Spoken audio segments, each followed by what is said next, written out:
31번, 2번 할게. 우린 어쩌면 있는지도 모른다. 일화를, 어떤 사건을 낯선 이에 대한, 왜냐하면 그 일화가 만들기 때문이다. 부정어니까 거의 만들지 않기 때문이다. 이렇게 하면 될 것 같아. 연결성을 우리의 존재하는 연상과, 즉 어떤 관계되는 일들이 별로 없다는 거야. 그렇겠지. 낯선 사람과 우리가 관계될 게 별로 없잖아. 그래서 잘 잊어먹고, 하지만 우리는 잊지 않을 거다. 어떤 이야기를, 뭐에 대한, 우리 사촌에 대한, 즉 밀접한 관계에 있는 사람에 대한 이야기는 잘 안 잊는다. 뭐 이유는 앞에 나와 있겠지. 반대로 연관성이 크기 때문에. 아주 상식적인 이야기이기 때문에 주제가 되기는 조금 퀄리티가 떨어져.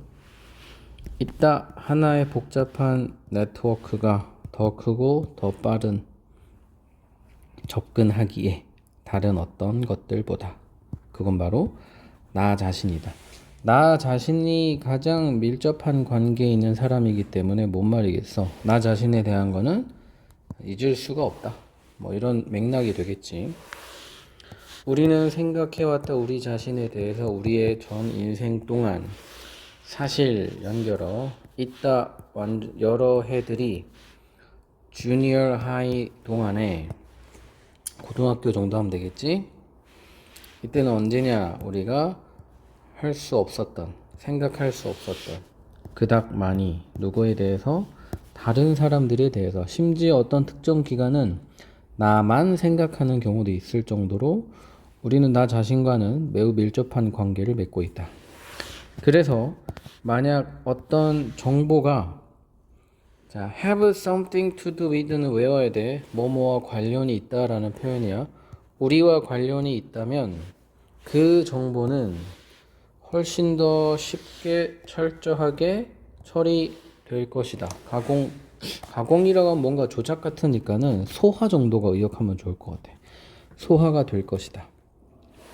그것은 뭐 이런 정보, 새로운 정보, 나에 대한 새로운 정보는, 이거 hit close to home이라는 표현이 있어.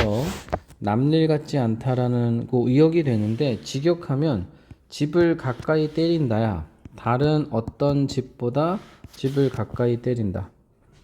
즉 우리의 실제 집, 살고 있는 집보다 훨씬 더 가까이 때린다. 즉 남일 같지 않다. 이 표현을 이용해서 이 내용을 이해시키려고 하는 건데, 우리는 오히려 더 이해가 잘 안 돼.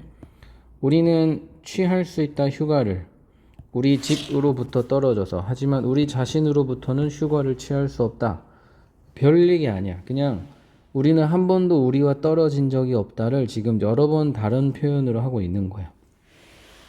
가장 효과적인 의사소통자는 찾는다 방법을, 뭐 할 방법? 추상적인 것을 개인화하는 방법. 즉 추상적인 것을 개인화하면 이제 요런 전제에 따라서 결국 하고 싶은 말은 이건 것 같아. 다시, 이게 하나의 프로세스니까는 순서로 내기도 되게 좋은 문제가 될 수 있어. 자, 그래서 순서대로 하자면 큰 전제, 우리는 낯선 거는 잊어먹지만 친숙한 거는 안 잊어먹기 때문에 가장 친숙한 우리에 대한 것은 당연히 너무 잘 기억할 수 있다. 따라서 효과적인 의사소통자들은 추상적인 것을 개인화하는 방법을 찾는다. 이 개인화가 바로 나 자신에 대한 거야. 그럼 어떻게 했어? 잊어먹을 수가 없고 임팩트가 크겠지. 자, 8, 9, 10번은 7번에 대한 예시 같은 거야. 고려해봐라 이 워닝을. 어떤 워닝? 로우스쿨이 주는 워닝. 뭐 하기 위해서? 동기부여하기 위해서. 이거 괄호 안 닫아도 되겠네. 1학년 학생들에게 뭐에 관한 동기부여? 뭐에 관한 워닝이냐? 동기부여, 뭐에 관해 동기부여하기 위해서라고 해도 될 것 같아. 뭐에 관한 동기부여냐면 그들의 프로그램에 대한 이렇게 엄숙함, 엄격함, 진지함.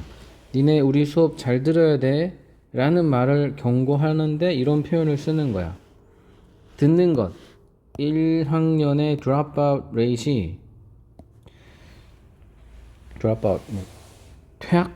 자퇴? fail이겠지?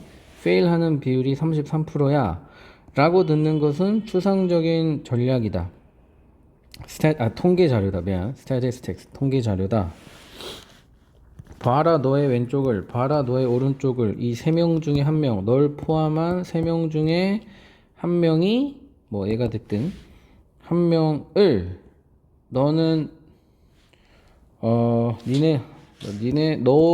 잠깐만. 니네 셋 중에 1명이 이렇게 하면 되겠다. 우리와 함께 다음 가을에 합류하지 못할 거야. 그 미국은 가을 학기가 시작이거든. 그러니까 다음 가을이 이제 한 학년의 시작이야. 2학년의 시작을 얘기하는 거야. 이거 그래서 1학년들한테 얘기하는 거야. 니네 2학년 때 니네 셋 중에 1명은 떨어져. 이렇게 얘기하는 거지. 이런 말이 깨운다. 우리 자신을. 그래서 이렇게 말하는 게 더 효과적이다. 개인화 시키면서 말하는 게 효과적이다를 좀 글의 성격, 글의 어떤 필체가 되게 좀 뭐라 그럴까? 너무 수사법을 많이 써가지고 좀 헷갈릴 수 있지만 간단한 내용이야. 스티브 잡스는 사용한다 비유를 사람들로 하여금 품게 하기 위해 사역동사적으로 쓰인 거야. 하지만 후부정사는 써야 돼. 새로운 기술. 그래서 스티브 잡스가 비유를 통해서 사람들이 뭐라 그럴까? 새 기술을 잘 받아들이게 하는 기법이 주제야. 어떤 식으로 비유를 했냐가 전체 내용이겠지. 컴퓨터가 있기 전에 사람들은 일했다. 물리적인 세상 속에서. 물리적인 게 눈에 보이는 이런 거 얘기하는 거겠지. 우리는 사용했다 종이와 펜을, 그리고 물리적인 파일 폴더를, 기타 등등을.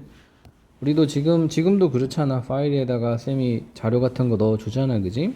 이게 바로 물리적 세상에 대한 예시들이야. 가상세계에서 일한다는 개념이 급진적으로 달랐다. 다르지? 가상이라는 개념은 뭔가 눈에 보이는 책이 있는 것도 아니고 눈에 보이는 서류가 있는 것도 아니니까 가상은 좀 새로운 개념이고 받아들이기 어려웠단 말이야. 그래서 이제 스티브 잡스가 이런 비유, 현실과 가상을 연결하는 방식으로 이 어떤 개념 체계를 만든 거지. 혹은 최소한 매우 달라 보였고, 혹은 최소한 매우 달랐고, 혹은 최소한 매우 달라 보였다. 같은 말이지. 스티브 잡스가 이해했던 것은 뭐였냐면 물리적인 사무실이 궁극적으로는 비슷하다는 거였다. 가상의 오피스와. 그래서 이걸 연결시키는 피지컬과 버추얼을 어떤 개념을 가지고 이렇게 연결시켰다는 거야. 이거는 무한대를 내가 왜 썼지? 이렇게 연결시켰다는 거야. 자, win over, persuade로 바꿀 수 있어. 대중을 설득하기 위해 스티브 잡스는 그렸다. 강한 비유 또 나오지. 전통적인 사무실과, 사람들이 잘 알고 있는 전통적인 사무실과 새롭고 친숙하지 않은 가상의 사무실을 사이에 있는 강한 비유를 그렸다. 지금 1번 문장이랑 똑같은 거야. 컴퓨터 이전의 사무실에서는 아이디어가 쓰여질 때 종이 외 그것은 불렸다. 문서라고. 이 문서들이 저장될 필요가 있을 때 그들은 두어졌다. 이거 그들은 사람 아니야. 이 문서들은 두어졌다. 이렇게 해야 돼. 폴더 안에. 그리고 이 폴더들은 유지되어졌다. 데스크 위에. 그래서 이러한 document, folder, desktop 이런 표현들은 용어들이었다. 우리가 사용하는 우리의 가상 작업에서. 그러니까 이 피지컬한 거를 그대로 따와서 버추얼에 집어넣었다는 소리인 거야. 역시 첫 문장과 같은 내용이지. 왜냐하면 스티브 잡스는 알고 있었기 때문이다. 친숙한 용어를 이해하는 것이 만들 거라는 걸, 새로운 기술을 이해하기 더 쉽게. 이거 막 사역 동사 아니야. 지금 이 이지얼이 OC고 이거는 부사적 용법으로 쓰였어. 이러한 비유, 물리적 가상의 사무실에 대한은 지금은 명백한 것 같다. 처음부터 끝까지 똑같은 내용이고 비슷한 내용이 여러 번 등장해. 그래서 이거를 내가 다 형광펜 치기는 좀 애매하니까 한 두 문장 정도로만 할게.